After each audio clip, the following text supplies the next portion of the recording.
প্রথমেই বলে রাখি, ইডি বিজেপির নয়, সিবিআই বিজেপির নয়। এরা একটা নিজের মতো করে চলার একটা সংস্থা। কিন্তু প্রশাসন যারা চালাচ্ছেন তারা আমাদের ঘাড়ে চাপিয়ে দিয়েছেন কে ইডি বিজেপির, সিবিআই বিজেপির।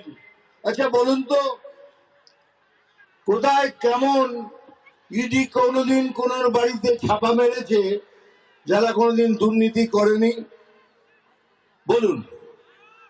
ইডি সিবিআই যদি কারোর বাড়িতে ছাপা মেরে থাকে, সে নিশ্চয়ই কিছু কিছু উল্টো পাল্টা করেছে। আপনার বাড়িতে ছাপা মেরেছে? মারেনি তো। আপনার আপনার তাহলে এইসব লোকদের ধরে ধরে এখানে চাপা মারা হচ্ছে, তার মানে কিছু না কিছু গড়বড় আছে। তারপরে এর থেকেও বড় যে ঘটনা ঘটলো, এই রাজ্যের প্রধান উনি অফিসের মধ্যে গিয়ে ঢুকে ল্যাপটপ, কম্পিউটার, যত ফাইল ছিল সব তুলে নিয়ে চলে এলেন। আমাদের বলা হলো ওখানে ইলেকশনের পরিকল্পনার কিছু কথা লেখা ছিল, সেই জন্য তুলে এনেছি, আমরা নাকি জানতে পারবো।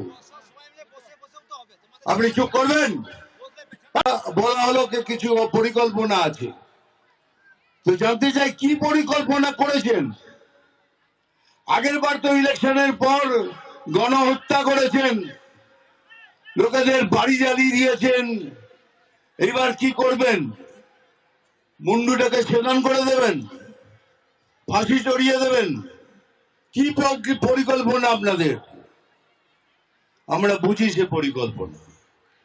এবার তো বলছেন খেলা হবে, বড় খেলা হবে, কিন্তু বলে রাখি এক টিম নিয়ে খেলা হয় না। এবার মাঠে আমরাও নামবো, দুজনে মিলে খেলবো, আর দেখবেন ঠিক সময় পেনাল্টিতে বলটা বসিয়ে টুক করে গোল দিয়ে দেব। Subscribe to One India and never miss an update. Download the One India app now.